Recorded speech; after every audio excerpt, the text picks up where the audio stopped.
Hi and welcome to Experiential Realism. 2 years ago there was a big conference in Paris about the nature of consciousness, and near-death experiences were mentioned as providing overwhelming evidence highly suggestive of some kind of afterlife allowed by nature, as other studies mentioned at the conference pointed to mind extending beyond the brain. There is definitely a slow revolution in thinking going on as more and more people in academia are starting to realize that materialism isn't a viable metaphysical theory to explain reality, and that consciousness may be fundamental. The trouble is that for a long time we have been sold this materialistic narrative since the Enlightenment and the scientific revolution as a way to politically undermine religious institutions, and with good reason at the time, because the church was a threat to freedom and oppressed anyone who disagreed with their dogma. So the majority of scientists denied the existence of the mind or spirit. But despite its many flaws in thinking, the church was right about one thing: the spirit exists, minds are not illusions. Consciousness is absolutely real, and life after death, in particular, doesn't have to be thought of as something supernatural or magical. In fact, what sounds impossibly magical is the notion that something like the brain, which according to materialists is made of dead matter, could ever produce consciousness. This is what's magical thinking, as this picture is redolent of the genie emerging from the lamp. What's also absurd is the notion that this universe emerged ex nihilo, from nothing, when we know that 1. Energy can neither be created nor destroyed, and 2. Nothingness doesn't exist by definition other than emerging as a useful abstraction in minds. But here is what is more logical and naturalistic sounding, to my mind at least.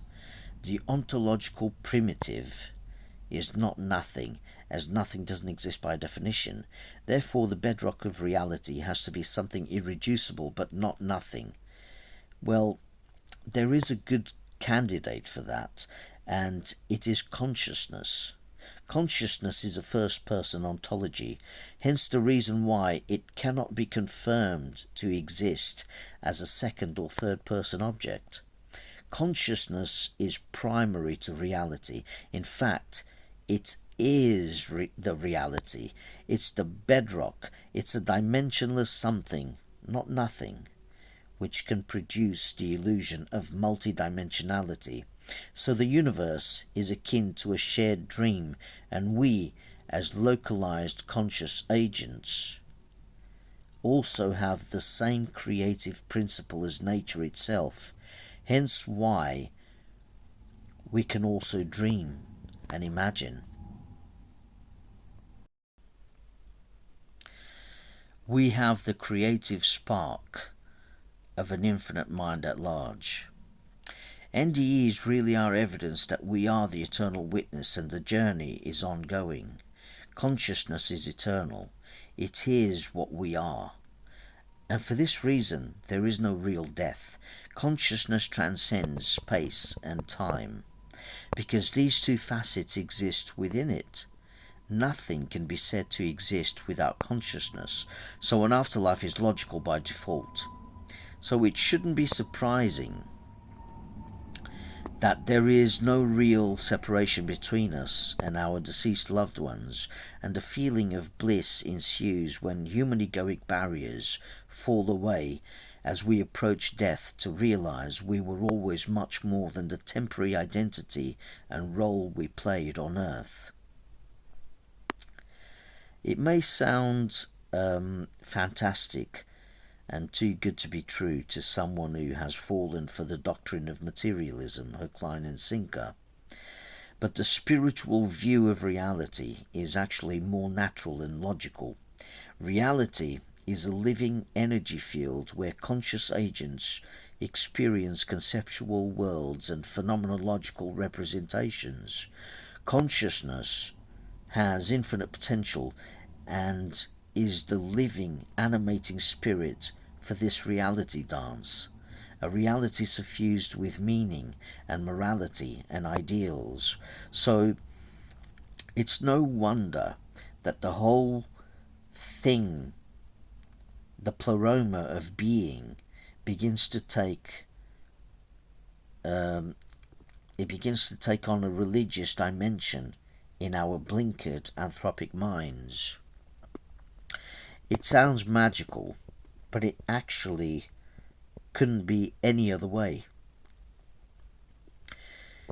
Over the course of our human existence, we told ourselves religious and mystical stories about reality, and embedded in them are observations that science is catching up to. But science is only a method of inquiry. It can only tell you how things behave, not what they are in and of themselves. The study of the first principles of things resides in the sphere of metaphysics.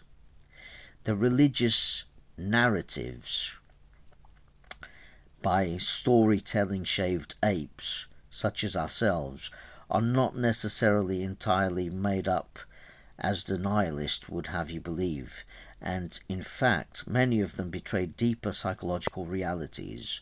They are actually based on non-ordinary experiences and spiritual revelations that we largely forgot as soon as we adopted a human existence. It's about time we woke up. The world is changing.